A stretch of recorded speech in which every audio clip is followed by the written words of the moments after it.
Halo,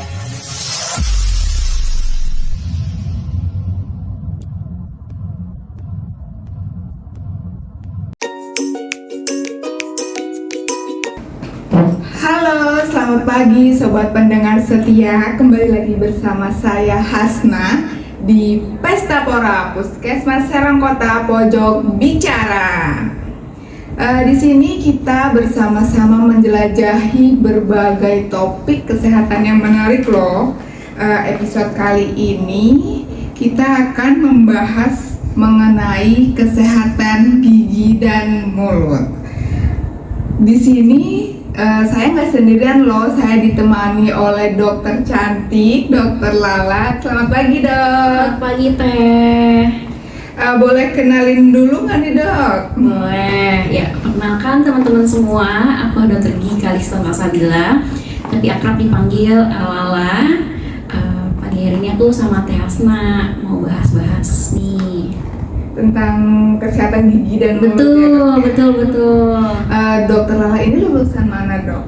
Ya, aku lulusan Universitas Trisakti. Kalau Kegiatannya, oke, sekarang tuh aku lagi menjalani internship di Puskesmas Serangkota. Ya, jadi internshipnya ini selama berapa bulan dok? Untuk di Puskesmas ini aku selama 3 bulan. Nanti 3 bulan lagi aku di RSUB. Ya, jadi mumpung sekarang bulan ini kita ada dokter Lala, jadi kita ajak dokter Lala untuk ikut di Pesta Pora pada episode kali ini. Oke, teman-teman jangan lupa untuk gabung ke live siaran kita yang ada di Instagram Puskesmas Serangkota ya, bersama saya Hasna dan dokter cantik dokter Lala. Oke, langsung aja ya dok ya. Boleh. Kenapa sih kita harus menjaga kesehatan gigi dan mulut kita? Ya, perlu diketahui ya teman-teman semua, kesehatan gigi dan mulut itu akan berpengaruh juga pada kesehatan tubuh kita. Kenapa? Karena gigi dan mulut itu adalah gerbang utama terbesar masuknya bakteri, virus, kuman ke dalam tubuh kita. Jadi apapun yang kita makan itu akan akan bereaksi pada tubuh kita seperti itu. Wah, berarti gerbang utama penyakit salah satunya itu dari kesehatan kesehatan gigi dan mulut ya dok ya. Betul. Makanya kita harus menjaga kebersihannya ya. Oke, mungkin kita bisa bahas sedikit tentang mitos dan fakta dari kesehatan gigi dan mulut. Boleh dong dipegang. Nah, oke. Nanti kalau misalkan saya sebutkan pertanyaannya, nanti dokter boleh dibantu jawab dengan mitos atau fakta. Oke. Deng. Ada lagi. Ada backsound-nya ya. Oke, pertanyaan yang pertama. Mitos atau fakta cabut gigi bagian atas menyebabkan kebutaan? Oke, ini pertanyaan yang menarik teman-teman. Kenapa? Karena banyak banget nih pasien yang nanyain ini ke aku juga selama aku praktik di sini. Jawabannya aku jawab ya Teh, mitos. Kenapa tuh mitos? Mitos ya teman-teman semua, karena syaraf mata dan syaraf gigi itu jelas berbeda, tidak berhubungan langsung seperti itu. Jadi tidak perlu khawatir kalau misalkan sakit gigi atau mau cabut gigi atasnya nanti bakal buta. Itu jawabannya mitos ya teman-teman, jangan dipercaya. Tapi kalau kita sakit gigi nih, suka sakit juga itu matanya. Menipis mungkin ya. Ya sebelah sininya ya. Betul. Area samping-samping mata. Area wajah ya. Ya, karena syaraf gigi ini mensyarafi yang namanya nervus trigeminal. Nah, itu tuh mensyarafi bukan hanya gigi doang, tapi juga bagian wajah. Makanya biasanya orang-orang ngerasa kayak sakit di pelipisnya, sakit ke kepala, seperti itu. Karena memang berhubungan, tapi tidak berhubungan langsung. Ya, jadi nggak bikin buta ya dok ya? Enggak, jelas enggak, ini mitos teman-teman ya. Oke, kita lanjut ke pertanyaan kedua ya dok ya. Mitos atau fakta cabut gigi adalah solusi utama untuk sakit gigi? Nah, ini juga ya, cabut gigi itu bukan suatu pilihan utama buat menyelesaikan masalahnya. Jadi justru kebalikannya Teh, cabut gigi itu adalah suatu pilihan yang terakhir, upaya terakhir yang dilakukan untuk menangani permasalahan gigi. Jadi kalau misalkan teman-teman semua giginya berlubang, sakit, itu kalau misalkan masih bisa dirawat, ditambal atau dilakukan perawatan syaraf, sebaiknya dilakukan. Namun jika memang kondisi giginya sudah tidak bisa dipertahankan kembali, ya baru dilakukan pencabutan. Karena kehilangan gigi itu akan mempengaruhi fungsi pengunyahan, otot, dan juga fungsi estetika seperti itu. Jadi kalau misalkan masih muda, giginya udah pada dicabut, nanti giginya tiba-tiba kempot seperti itu. Kalau enggak giginya renggang-renggang. Iya, miring seperti itu. Jadi sebaiknya dicabut itu solusi yang terakhir. Solusi terakhir, benar. Kalau misalkan dilakukan perawatan sudah tidak bisa gitu ya. Ya, betul. Oke, kita lanjut ke pertanyaan ketiga ya dok ya. Boleh. Mitos atau fakta obat anti nyeri cukup untuk solusi sakit gigi? Nah, ini juga banyak nih orang yang beranggapan ya, pasien-pasien di rumah mungkin teman-teman sekalian udah minum anti nyeri tapi sakit giginya nggak hilang. Nah, perlu diketahui ya bahwa anti nyeri itu hanya bersifat sementara. Jadi tidak akan menangani masalah infeksinya, masalah utamanya.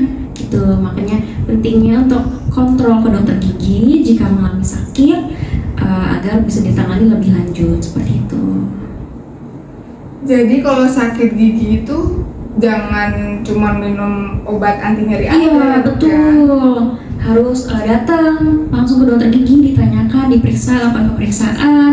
Karena obat untuk nyeri dan infeksi itu kan beda ya, gitu. Jadi percuma minum anti nyeri 10 biji mau habis 1 dus pun kalau misalnya infeksi nggak ditangani tetap akan sakit. Nanti kalau seperti itu. efeknya udah hilang nanti sakit lagi. Benar, biasanya kalau misalnya efek udah hilang 1 jam, 2 jam nanti sakit lagi.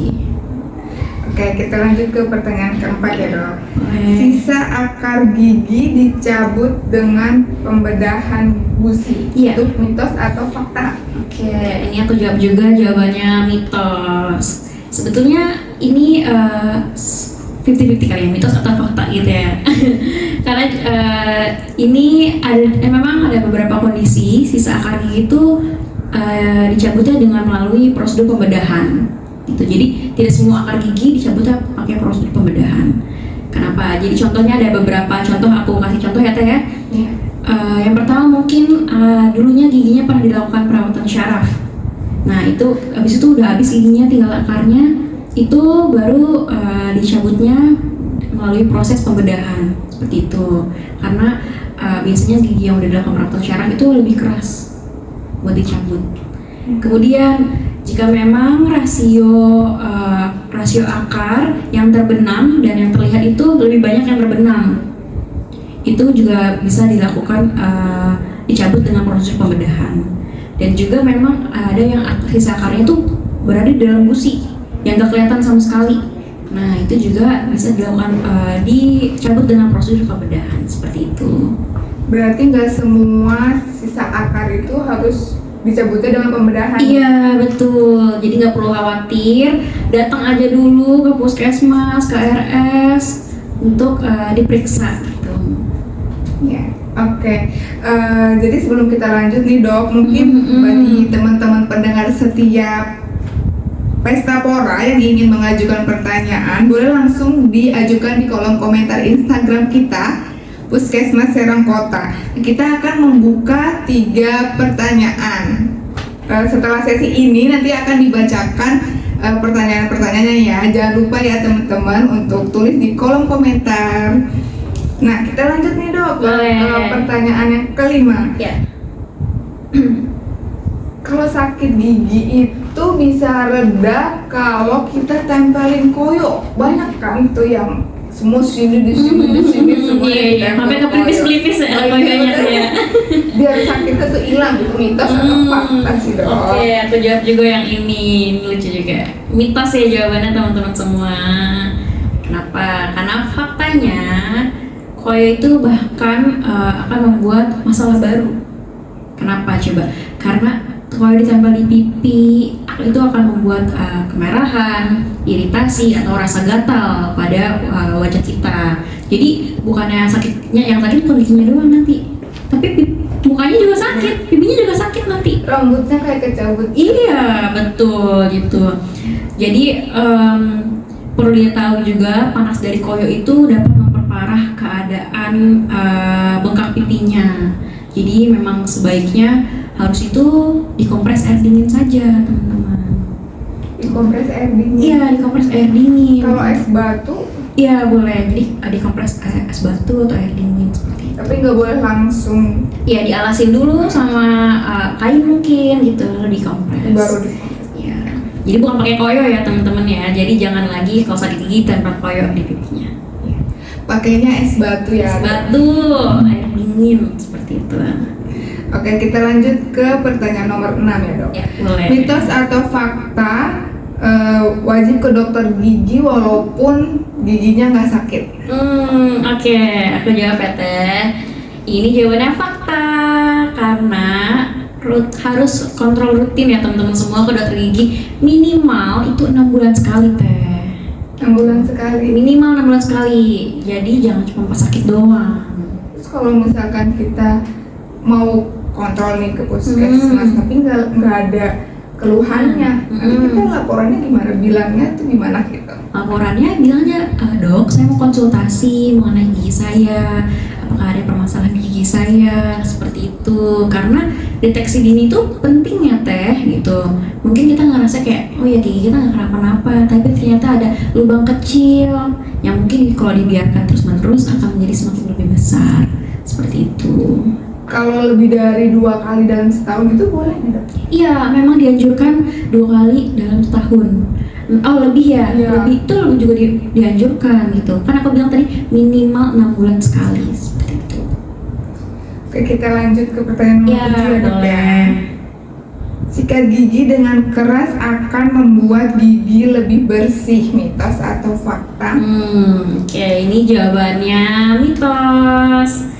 Karena sikat gigi, karena orang ngerasa kayak gitu katanya, duh udah keras nih sikat giginya, udah kencang sikat giginya, pasti bersih gitu. Tapi semuanya hilang. Iya pasti hilang plaknya, karang giginya ada yang bilang gitu kan, karang giginya hilang kalau misalkan kencang-kencang sikat giginya.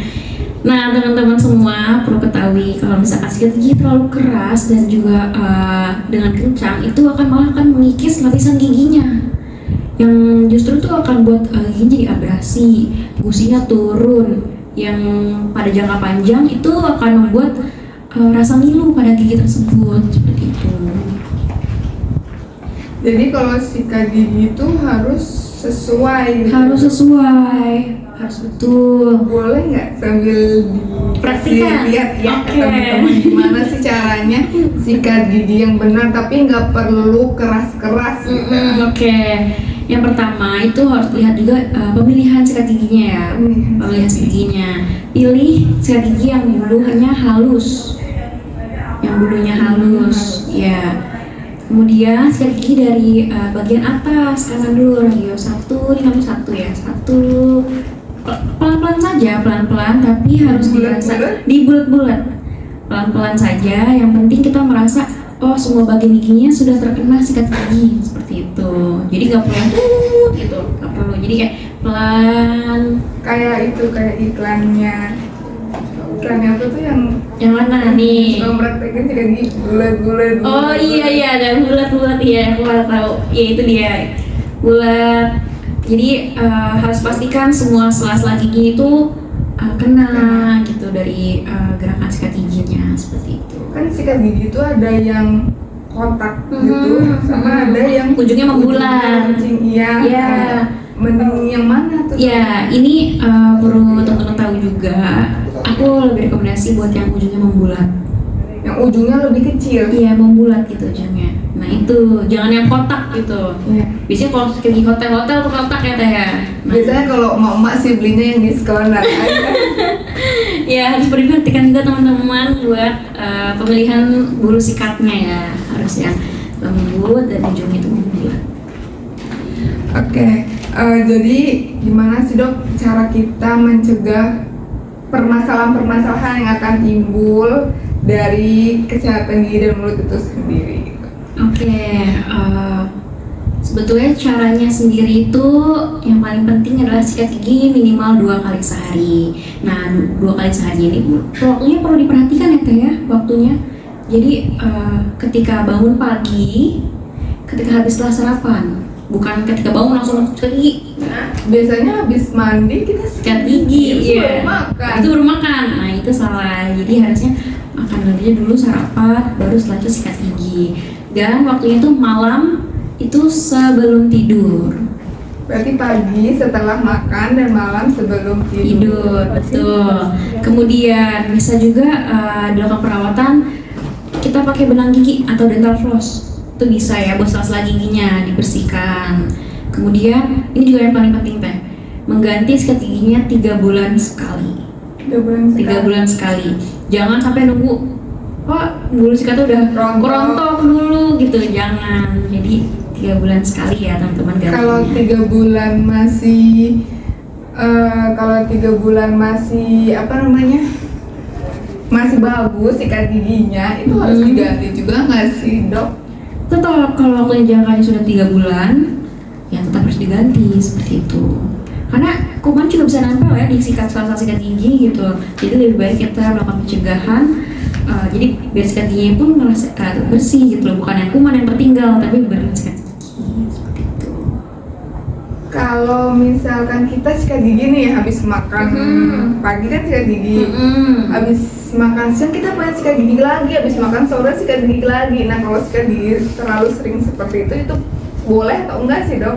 Ya ini juga kalau balik lagi ya Teh ya, sesuatu yang berlebihan itu kan tidak baik gitu kan. Sama halnya sikat gigi yang terlalu berlebihan itu tidak baik teman-teman. Kenapa? Karena kita kalau sikat gigi pasti menggunakan pasta gigi bukan, yang dimana ada kandungan fluornya. Kalau misalkan terlalu banyak kandungan fluornya juga akan merusak gigi seperti itu. Berarti tetap hanya 2 kali ya dok? Iya, efektifnya 2 kali. Ya kalau misalnya mau 3 mungkin pas sore ya monggo aja. Cuman ya. Kita selalu bilang minimal tuh 2 kali sehari. Yang paling pentingnya yang nggak boleh dilewatkan. Nggak boleh dilewatkan. Oke, kita mau coba lihat dari Instagram nih ya dok ya. Ada nggak ya? Mana ya? Oh ya.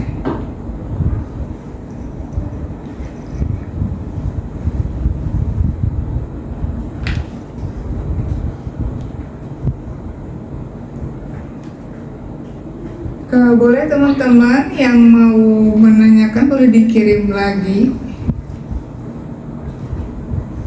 ke Instagram ini ya, Instagram Puskesmas Serang Kota.